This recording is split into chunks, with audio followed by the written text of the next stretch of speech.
My name is Evelyn Carter, and for years I thought my life was something people envy. I was 37, a novelist living in a sunlit loft in Brooklyn with my husband Daniel, a charming investment strategist who could calm a storm with just his voice. He had this habit of brushing my hair behind my ear and saying, "You're my anchor." And I believed him, every single word. Until the night I woke up and realized my fairy tale was actually a trap. It was around 1 a.m. I noticed the bed was cold beside me. Assuming he'd gone for water, I turned over, ready to fall back asleep, until I heard it. His voice. Low, tense, almost rehearsed. It was coming from his study. "She still thinks everything's normal," he whispered. My heart stopped. I slid out of the bed, quiet as I could, and stood near the half-closed door. The glow from his computer screen spilled into the hallway. "Once the final transfer goes through, we're done," he continued. The words hit me like ice water. I hurried back to bed before he returned, pretended to be asleep when he slid in and kissed my shoulder like nothing had shattered. I didn't sleep a second after that. The next morning, when he left for his run, I opened our banking app for the first time in years. My hands legit shook. Small withdrawals. $300, $700, $1,200. Dozens of them. Slow enough to hide. But together? Dangerous. When Daniel returned, sweaty and smiling, I casually said, "Some odd charges showed up." He didn't even blink. "Oh, just side investments," he said. "You wouldn't be interested." That's when something inside me went cold. Not fear, not anger, clarity. 2 days later, he made a mistake. He left his phone on the kitchen island, unlocked. I shouldn't have looked, but I had to. A message popped up from an unnamed number. "Send over the Arcturus documents. Make sure she stays clueless." Arcturus.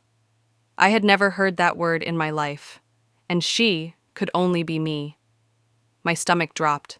I set the phone down exactly where it was and forced myself to breathe. I called. The one person I trusted. My friend Lydia, a corporate attorney, listened to everything without interrupting. Then she asked, how much money could he access? "Almost 400 million, I whispered. "Our savings, my book, deals, royalties, real estate." Lydia didn't hesitate. "We move your assets today." The next 3 days were chaos: paperwork, lawyers, signatures. We placed everything under a trust with my name only, legally protected. By the time Daniel walked in with groceries and a smile, everything was locked away. He had no idea. 4 days later, he finally played his card. Daniel came home in a pressed suit and sat across from me, sliding a folder forward. Divorce papers. "I think it's time," he said, his tone smooth, practiced, manipulative. I scanned the papers, then said calmly, "There's something you should know." He raised a brow. "I already secured everything. You won't get a cent." His face drained of color. "You... what?" "All assets, all royalties, all accounts, protected." I leaned back. "You're not taking half of my life." His jaw tightened.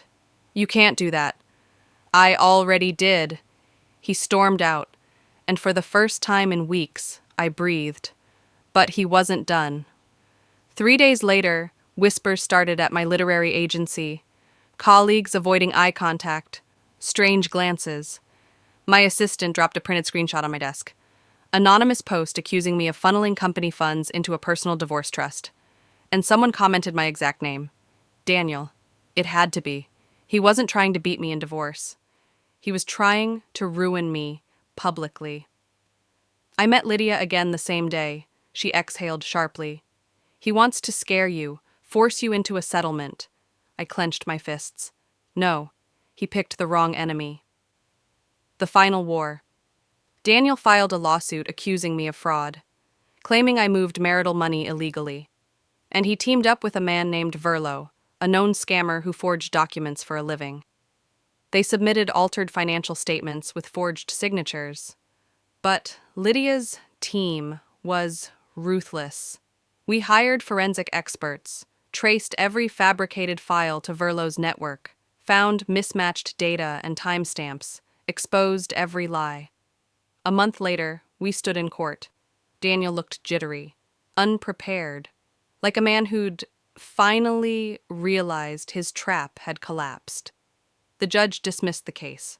Daniel was denied access to everything, and he was ordered to pay my legal fees. When court ended, he tried approaching me. "You destroyed us," he whispered. I looked him dead in the eyes. "No, Daniel, you destroyed yourself." Then I walked away. After the storm, I went back to writing, jogging along the water, learning how silence feels when it's safe, not scary. Victory didn't feel loud. It felt like breathing freely again. And if you're listening, here's what I learned. Never confuse love with blind trust. Never hand someone the keys to your future. And if someone betrays you, don't break. Rise. And make the truth louder than their lies.